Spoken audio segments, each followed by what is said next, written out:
बिस्मिल्लाहिर्रहमानिर्रहीम। अस्सलाम वालेकुम। यहाँ पर सबसे पहले मेरे पास पोटैटोज़ हैं जिन्हें मैंने बॉईल कर लिया था और अब मैंने मैशर की मदद से इन्हें मैश कर देना है। तो यहाँ पर अब अच्छे तरीके से मैं इन्हें मैश कर चुकी हूँ। उसके बाद जो मेन स्टेप मेरे पास है वो ये है कि तो यहाँ पर मेरे पास ब्रेड है। मेरे पास ब्रेड के 4 स्लाइसेस थे जिन्हें मैंने बिल्कुल अच्छे तरीके से पीस लिया है, आप लोग देख सकते हैं। अब मैंने इसी ब्रेड को जो मैंने पोटैटोज़ मैश किए थे उनके अंदर ऐड कर देना है।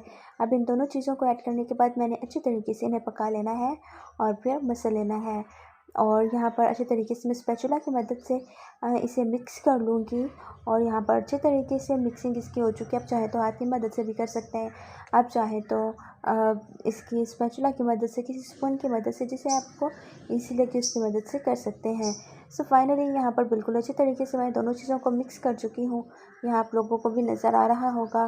तो अब बिल्कुल अच्छे तरीके से परफेक्टली आपस में मिक्स हो चुके हैं। अब मैंने इसके अंदर कुछ मसाले ऐड करने हैं। तो सबसे पहले मैंने इसके अंदर ऐड कर देनी है जो बेसिक चीज़ है वो है नमक। टेस्ट के अकॉर्डिंग नमक ऐड कर दे, टेस्ट के अकॉर्डिंग लाल मिर्च पाउडर ऐड कर दें। उसके बाद मैंने कुछ मसाला ऐड किया इसके अंदर, गरम मसाला। और फिर यहाँ पर उसके बाद अच्छी तरीके से आपने इन सारी चीज़ों को मिक्स कर लेना है। आप इसमें कुछ वेजिटेबल्स का भी यूज़ कर सकते हैं। तो यहाँ पर मेरे पास कुछ अंडा था, वो मैंने इसके अंदर ऐड कर दिया है। अब मैंने इसे अच्छे तरीके से बिल्कुल मिक्स कर लेना है। अंडे की मदद से क्या होगा कि जो मैं इसकी कबाब बनाऊँगी, टिक्कियाँ बनाऊँगी, वो टूटेंगी नहीं, बड़े अच्छे तरीके से स्मूथ सा टेक्सचर आ जाएगा। तो यहाँ पर अब मैंने क्या करना है कि मैंने इन्हें इस तरीके से इस शेप में बना लिया है। और फिर उसके बाद यहाँ पर मैंने एक अंडा लिया है, उसे मैंने अच्छे तरीके से फेंट लिया है। और इस अंडे के अंदर से मैंने जो मैंने बनाई है उसे मैंने इसके अंदर डिप करना है और फिर इसके ऊपर ब्रेड क्रम्स लगा देने हैं। बहुत ही इजी है, जल्दी जल्दी बन के तैयार होगी। एक मैंने उठाया, इसके ऊपर मैंने अंडा जो मैंने बनाया हुआ है वो डाला और फिर उसके बाद मैंने इसे ब्रेड क्रम्स के अंदर अच्छे तरीके से इसे कवर कर दिया ब्रेड क्रम्स से। बहुत ही अमेजिंग बन के तैयार होते हैं। आप इसे एक बार ट्राई करेंगे तो यकीन जाने बार बार ट्राई करने पर मजबूर हो जाएंगे, इतना मज़े के बन के तैयार होते हैं। तो अब मैंने इन्हें फ्राई कर लेना है। डीप फ्राई भी कर सकते हैं, गोल लाइट सा फ्राई भी कर सकते हैं, जैसा आपको पसंद हो वैसे ही। तो मैंने दूसरी को लिया है और दूसरी को भी मैंने ब्रेड क्रम्स के अंदर अच्छे तरीके से कवर कर लेना है। और जी, ये भी बिल्कुल बन के प्रॉपर तरीके से रेडी हो चुका है। तो यहाँ पर अब मैंने इसे भी डाल दिया है और यहाँ पर अब मैंने इसकी साइड्स को कर लेना है चेंज।